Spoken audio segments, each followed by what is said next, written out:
मैं ਹੁਣ ਬੇਨਤੀ ਕਰਦਾ ਹਾਂ ਸਰਦਾਰ ਨਵਜੋਤ ਸਿੰਘ ਜੀ ਸਿੱਧੂ ਉਹਨਾਂ ਨੂੰ ਕਿ ਉਹ ਆ ਕੇ ਆਪਣੀ ਗੱਲ ਰੱਖਣ। ਸਰਦਾਰ ਨਵਜੋਤ ਸਿੰਘ ਜੀ ਸਿੱਧੂ।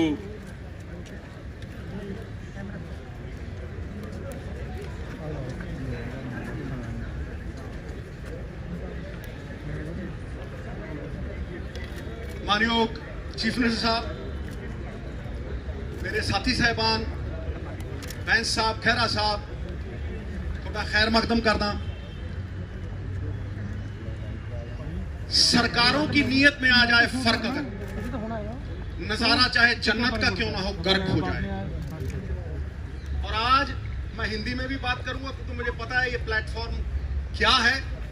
मैं जानता हूं कि गूंगी बहरी सरकार तक अगर आवाज पहुंचानी हो तो धमाका जरूरी है। ये धमाका ही है। ये मत समझिएगा कि ये 50 लोग बैठे हैं। एक एक आदमी के पीछे 2-2 लाख पंजाबी बोलता है इस मंच से। 2-2 लाख पंजाबी।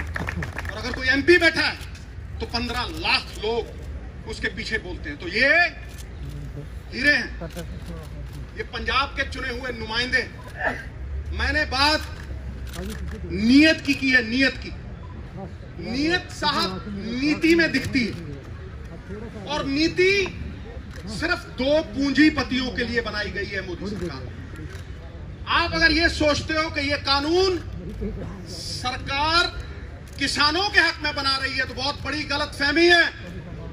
ये सिर्फ 2 पूंजीपतियों के हक में उन्हें रिमोट कंट्रोल देने के लिए कानून बनाए गए हैं। और मैं आज डंके की चोट पे ये कहता हूं, छाती ठोक के ये कहता हूं कि हम मरते मर जाएंगे लेकिन अंबानी और अडानी को पंजाब में पैर नहीं धरने देंगे। ये लीडर हैं। 100 भेड़ों के आगे एक शेर लगाओ, भेड़ें शेर हो जाती हैं। और ये शेरों के आगे बब्बर शेर है। और इनके आगे मैं बात जो करने वाला हूं वो बड़ी पते की और यहां वाजिब है। ई नैम तो पहले भी था साहब। पहले भी ऑनलाइन ट्रेडिंग होती थी।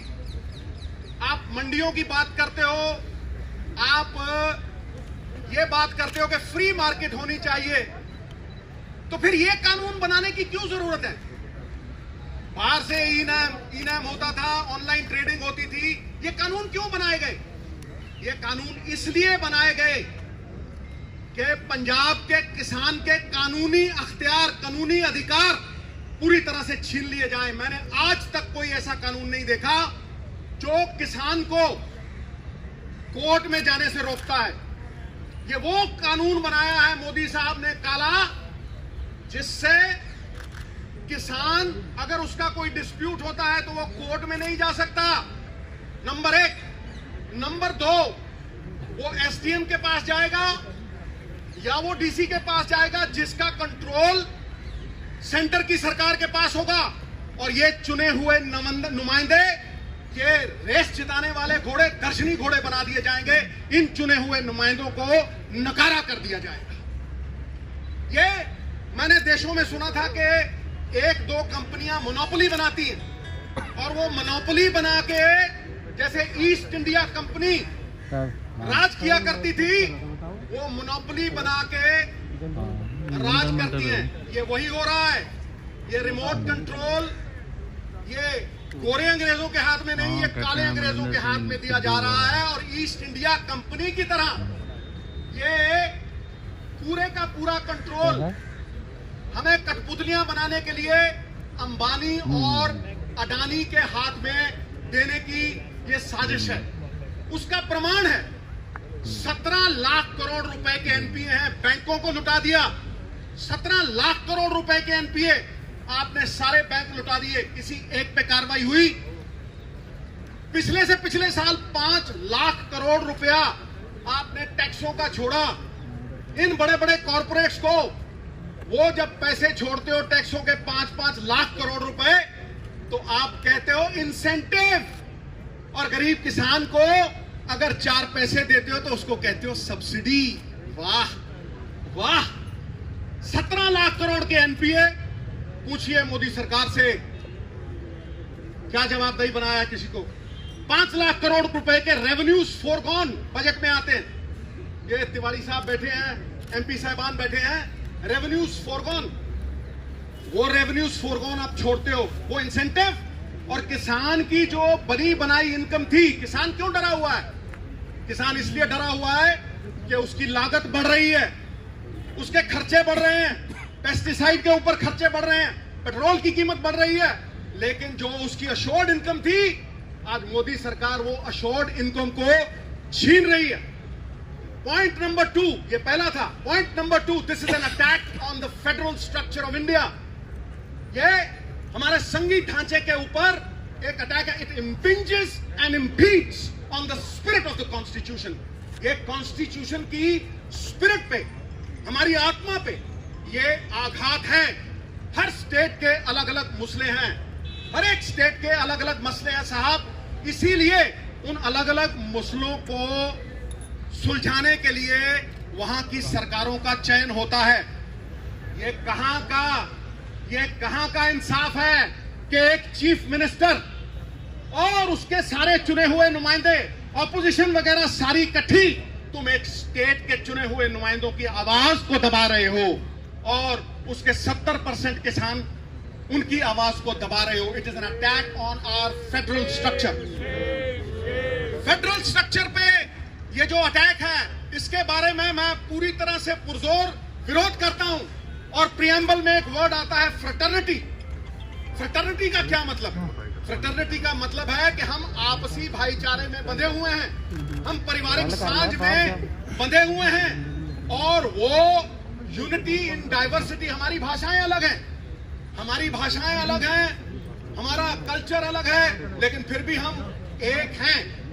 तो जब हम अपने स्टेट की बात बुलंद कर रहे हैं या किसी इंडिविजुअल किसान की बात बुलंद कर रहे हैं, हम किसान के साथ साथ हम संविधान के पक्ष में लड़ाई लड़ रहे हैं। हम आज संविधान के पक्ष में खड़े हैं, अपने फेडरल स्ट्रक्चर के पक्ष में खड़े हैं। एकता तो जेल की भी होती है, लेकिन साहब ये जेल की एकता नहीं है, ये आपसी भाईचारे की, हिंदुस्तान की एकता है। ये यूनिटी इन डाइवर्सिटी है और वो संजीदगी से लेने वाली बात है। जो लोग, और मैं प्राइम मिनिस्टर साहब को कह रहा हूं, जो लोग वन नेशन वन मार्केट की बात करते हैं, वो पंजाब के चुने हुए नुमाइंदों की और एक चीफ मिनिस्टर की आवाज को दबा रहे हैं और कुचल रहे हैं। ये हम कभी बर्दाश्त नहीं।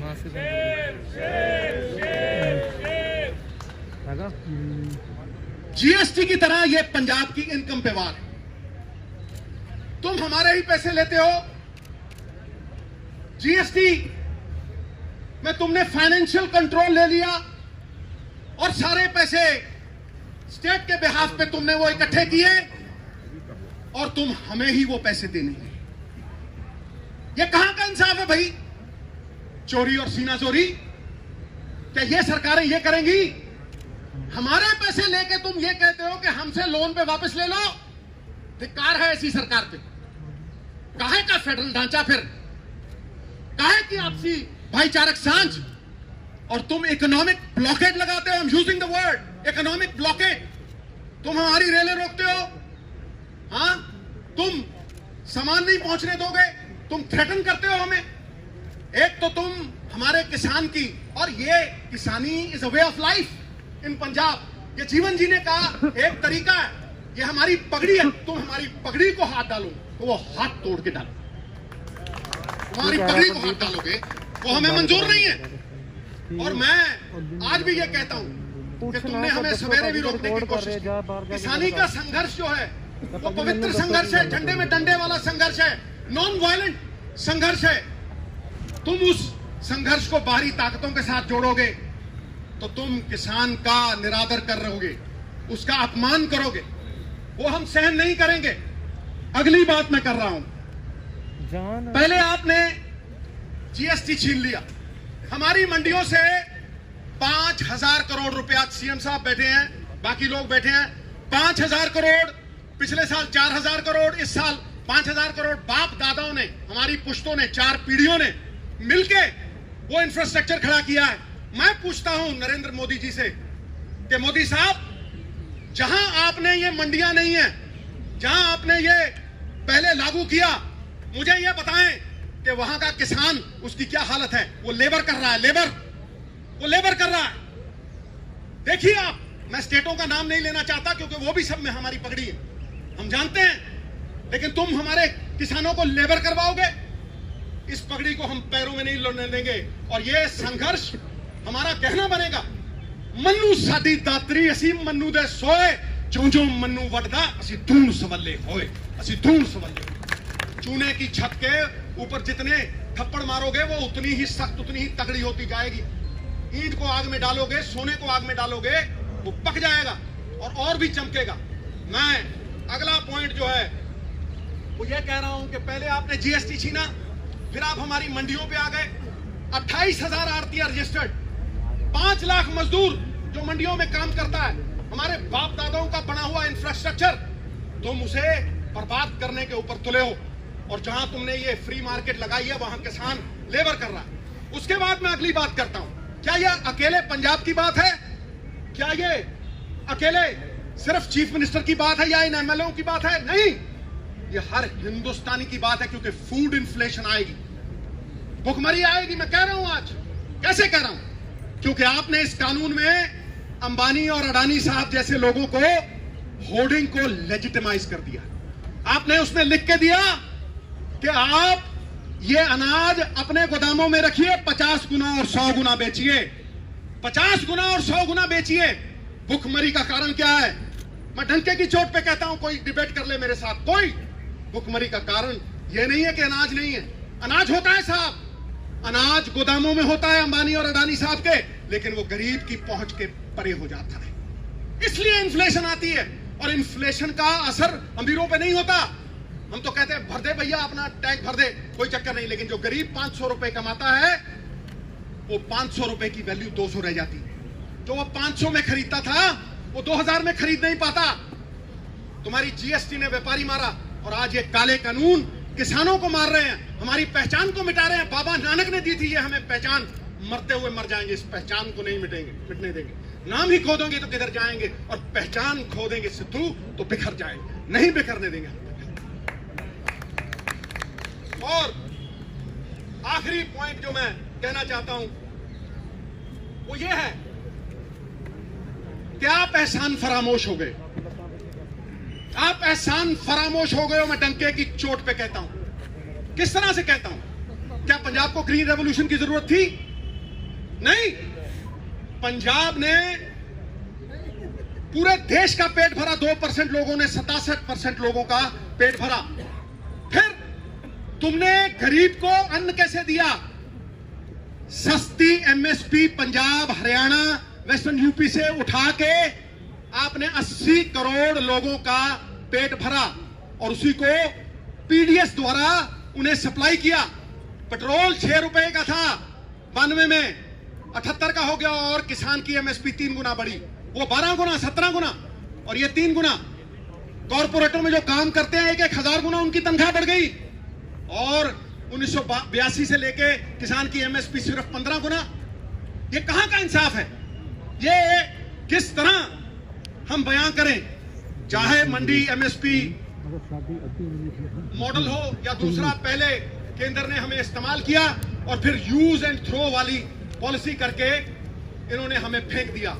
ये 3 पॉइंट मेरे इस केंद्र की सरकार को, कहीं भी किसी को भी भेज दें और बहस कर लें, खुलेआम जहां बुलाएंगे मैं आऊंगा। यदि हार गया, राजनीति सदा के लिए छोड़ दूंगा, सदा के लिए। मैं डंके की चोट पे कहता हूं, उन्हें यह फिक्र है, आखिर में ये मैं शेयर करके फिर सीएम साहब के हवाले स्टेज करता हूं, उन्हें यह फिक्र है हरदम, नई तर्जे जफा क्या है? तर्जे जफा होती है जुल्म। उन्हें यह फिक्र है हरदम, नई तर्जे जफा क्या है? हमें भी शौक है, देखें सितम की इंतहा क्या है, हमें भी शौक है, देखें सितम की इंतहा क्या है। गुनाहगारों में शामिल हैं वो लोग जिन्होंने ग्रीन रेवोल्यूशन, व्हाइट रेवोल्यूशन अशरन की, गुनाहगारों में शामिल हैं, गुनाहों से नहीं वाकिफ। अरे सितम करते हैं वो, खुदा जाने खता क्या है। बात खत्म।